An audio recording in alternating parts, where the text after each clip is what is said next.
Bismillah, kita lanjutkan lagi untuk membahas lampiran B tentang tabel cara pengawetan dan penyimpanan contoh air limbah. Ini diperlukan banget buat adik-adik karena banyak yang salah, banyak yang keliru dalam melakukan pengawetan atau dalam melakukan analisis, mengambil sampel di air yang bertujuan untuk dianalisis, namun lupa untuk melakukan pengawetan atau salah dalam pemilihan wadah pengawetannya, penyimpanannya. Nah, yang pertama, untuk parameternya di sini ada lumayan banyak ya. Di sini ada totalnya itu adalah 31. 31 kita akan bahas satu-satu. Yang pertama, asiditas. Kalau misalnya dia ingin menganalisis asiditas. Nah, wadah penyimpanannya itu bisa menggunakan polietilen atau menggunakan glass atau kaca. Terus volume yang dibutuhkan itu 100. Pengawetannya hanya dilakukan dengan cara pendinginan. Pendinginan, lalu lama penyimpanan maksimum yang dianjurkan itu 24 jam. Nah, tapi kalau menurut EPA itu 14 hari. Kenapa SNI Indonesia itu agak berbeda pada yang EPA? Karena yang EPA itu dikeluarkan oleh Eropa, sedangkan yang ini dikeluarkan oleh Indonesia. Eropa, kalau adik-adik pernah ke Eropa atau pernah membaca di Eropa, orang-orang Eropa itu memiliki jumlah bakteri atau bisa dibilang mereka itu lebih bersih daripada kita. Sehingga kalau pernah Bapak pernah dapat cerita dari dosen, itu menyatakan kalau mereka di sana masak nasi, terus ditinggalin di luar, nggak dimakan nasinya, selama 7 hari, di luar saja, nggak di dalam magicom, nggak dipanasin, tapi di luar, itu tidak menimbulkan bau dan tidak menimbulkan bau. Beda sama kita, kalau kita nasi di luar, 7 hari saja udah menimbulkan bau, dan langsung cair dia. Karena akan mengundang bakteri yang akan mendegradasi si nasinya, sehingga nasinya itu bisa menjadi alkohol nantinya. Nah, makanya perbedaan inilah yang menyebabkan kenapa untuk lama penyimpanan yang dianjurkan di Indonesia berbeda dengan yang di Eropa. Karena perbedaan cuaca, terus juga perbedaan tingkat mikroorganisme yang ada di Eropa sama di Indonesia. Yang kedua, alkalinitas. Alkalinitas sama menggunakan polietilen dan glass. Jumlah volume contoh ujinya 200. Pengawetannya dilakukan pendinginan dan selama 24 jam. Brom, kalau bron itu hanya diperbolehkan menggunakan polietilen. Polietilen itu plastik ya, bentuknya seperti plastik. Tidak disarankan menggunakan glass. Jumlah contoh yang diperlukan 100. Cara pengawetannya, nah ini cara pengawetannya, tambahkan HNO3 sampai pH-nya 2, di bawah 2, dan didinginkan. Lakukan selama 28 hari, lama penyimpanannya. Kalau TOC menggunakan glass, tidak bisa polietilen, banyak contohnya 100, pengawetannya pendinginan dan ditambahkan HCl, sampai pH-nya 2. Ingat, HCl, walaupun dia sama-sama bisa membuat keasaman kurang dari 2, HNO3, tapi tidak menggunakan HNO3 untuk TOC. Begitu juga untuk yang boron. Boron walaupun HCl bisa membuat pH si sampelnya di bawah 2 tapi tidak menggunakan HCl untuk parameter pengujian boron. Lama penyimpanannya 7 hari. Kalau ini 28 hari berarti 2 hari ya. Karbon dioksida. Kalau karbon dioksida itu bisa menggunakan polietilen dan glass, minimumnya 100 mililiter, mohon maaf. Nah, langsung dianalisa. Kalau karbon dioksida pengen berapa sih kadar CO2-nya di dalam suatu liquid atau contoh uji dalam cairan, itu langsung dianalisa. Jadi tidak ada penyimpanannya. Kalau COD bisa menggunakan polietilen dan glass. Volumenya yang dibutuhkan adalah 100. Analisis secepatnya. Nah, kalau COD dianalisis secepatnya atau ditambahkan H2SO4 sampai pH-nya 2, lalu didinginkan. Lama penyimpanan 7 hari. Ingat, ini jadi setiap analisis itu beda ya. Setiap analisis beda penambahan zat pengawetnya. Jadi harus benar-benar tahu zat pengawetnya ini apa. Minyak dan lemak. Nah, minyak dan lemak, kalau ingin menganalisis minyak dan lemak, maka digunakan glass bermulut lebar dan dikalibrasi. Volume yang dibutuhkan itu adalah 1 liter.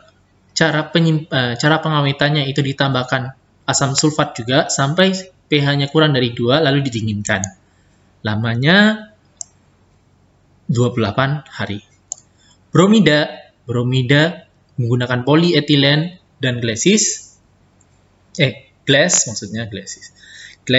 terus tanpa diawetkan. Jadi bromida tanpa diawetkan tapi dapat bertahan yaitu selama 28 hari. Kalau sisa klor bisa menggunakan polietilen, glass, volume yang untuk digunakan adalah 500. Segera dianalisis. Nah, ini lihat kalau segera dianalisis tapi bisa bertahan 0,5 jam atau setengah menit untuk yang klor.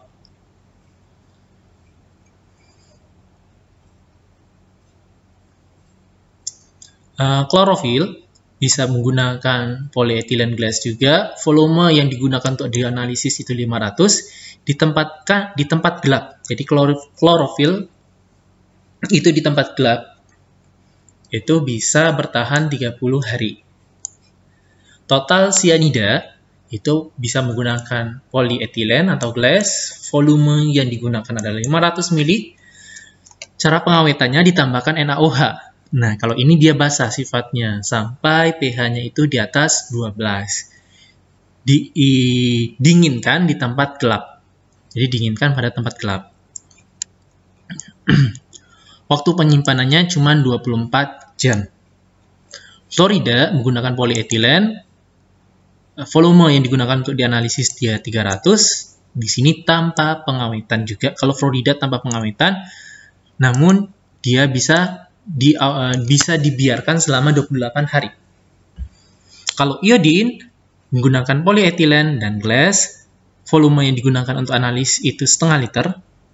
Nah, di sini kalau iodin segera dianalisis dan waktu tinggalnya atau waktu dibiarkannya itu hanya 30 menit. Nah, kalau logam secara umum bisa menggunakan polietilen atau glass. Nah, kalau contohnya ini berapa liternya tidak ada ya, berapa mililiternya tidak ada. Untuk logam-logam terlarut, untuk logam-logam terlarut, contoh air segera disaring, ditambahkan HNO3 sampai pH-nya 2, didinginkan. Sama ini juga ya, kalau untuk klorium 6 sama air rasa, sama. Tapi yang membedakan adalah jumlah volume yang digunakan untuk dianalisis itu 300 sama 500. Tapi pengawetannya sama-sama menggunakan HNO3 dengan dengan pH di bawah 2 dan didinginkan. Kalau logam secara umum dia itu 6 bulan bisa. Sedangkan kalau yang kromium dia 24 jam atau 1 hari, sedangkan air raksa 28 hari. Kalau kita lihat logam, kromium, air raksa, bentuk-bentuk logam itu sama dengan EPA. Karena kenapa? Karena logam ini tidak dapat didegradasi oleh mikroorganisme. Tapi kalau yang lain kayak amonia, COD itu dapat didegradasi oleh mikroorganisme. Makanya si EPA sama lama penyimpanan yang dianjurkan oleh SNI itu berbeda.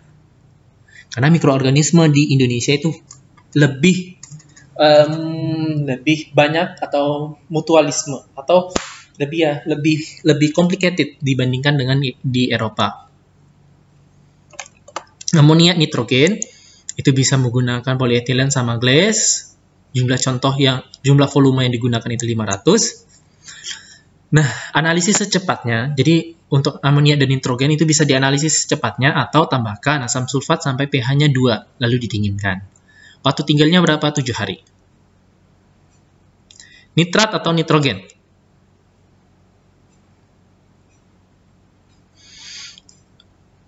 Bisa menggunakan polietilen sama glass, volume yang digunakan itu 100, analisis secepatnya atau didinginkan.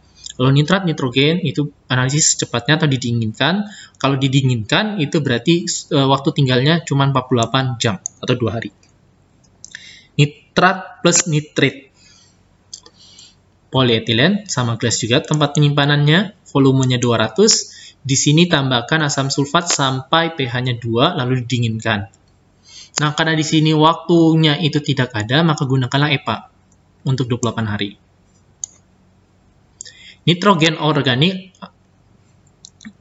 itu bisa menggunakan polietilen sama glass, volumenya 500 yang digunakan untuk dianalisis, dinginkan, tambahkan asam sulfat sampai pH-nya 2, waktu tinggalnya 7 hari. Nitrat nitrogen sama polietilen glass, volume yang digunakan itu 100, analisis secepatnya atau didinginkan. Yang penol itu juga menggunakan polietilen sama glass. Nah, volume yang digunakan untuk analisis lebih besar, 500. Untuk pengawetannya itu menggunakan asam sulfat sampai pH-nya 2, lalu didinginkan. Penol. Karena di sini tidak ada, maka gunakanlah yang 28 hari. Kita merujuk ke EPA-nya. Oksigen terlarut dengan elektroda atau metode Winkler. Ini glass tapi botol BOD. Gelasnya itu khusus untuk botol BOD. Volume yang dibutuhkan itu 300. Langsung dianalisa atau titrasi dapat ditunda setelah contoh diasamkan. Oke, waktu tunggunya kalau yang diasamkan 8 jam hanya, 8 jam. Kalau pH bisa menggunakan polietilen sama glass, segera dianalisis. Waktu tinggalnya cuma 2 jam. Kalau fosfat menggunakan glass, contoh ujinya 100 ml. Untuk fosfat terlarut segera disaring atau didinginkan, lamanya waktu penyimpanan itu 2 jam. Salinitas menggunakan polietilen, volumenya tidak ada, di sini dinginkan dengan cara dibekukan untuk salinitas. Lama penyimpanannya 6 bulan. Sulfat menggunakan polietilen sama glass juga didinginkan, waktu penyimpanannya 28 hari. Sulfida sama dengan sulfat, namun di sini yang membedakan adalah cara pengawetannya. Tambahkan 4 tetes 2N seng asetat atau 100 ml contoh per 100 ml contoh maksudnya. Tambahkan NaOH sampai pH lebih dari 9. Pertama, tambahkan seng asetat per 100 ml contoh. Yang kedua, baru dibasahkan sampai di atas pH-nya 9. Kalau pestisida, dinginkan menggunakan glass. Cara penyimpanannya didinginkan, lalu ditambahkan 1 gram asam askorbat per liter contoh jika terdapat klorin. Waktu penyimpanannya 7 hari. Kalau VOC tadi, volatile organic compound, menggunakan glass atau Teflon line cap volume yang digunakan cuma 40 mili, dinginkan pada suhu 4 derajat Celcius sampai 2 derajat Celcius, lalu ditambahkan 0,008% Na2SO2O3, lalu lama penyimpanannya 14 hari. Sedangkan yang terakhir itu adalah senyawa aromatik dan akrolin dan akrilonitril menggunakan glass juga. Volume yang digunakan untuk dianalisis adalah 1 liter. Cara penyimpanannya dinginkan pada suhu 4-2 derajat Celcius selama 3 hari untuk waktu simpannya. Nah, ini ada keterangan didinginkan pada suhu 4-2 derajat Celcius. P itu plastik atau polietilen tadi kan. Ga itu adalah gelas dicuci dengan 1+1HNO3. Pa itu plastik dicuci dengan 1+1HNO3. GS itu maksudnya adalah gelas dicuci dengan pelarut organik. Demikian untuk pembahasan lampiran cara pengawetan. Sedangkan yang terakhir ini adalah bibliografinya atau daftar pustaka yang digunakan. Terima kasih. Kalau ada pertanyaan silakan ditanyakan di grup atau di e-learning. Terima kasih. Assalamualaikum warahmatullahi wabarakatuh.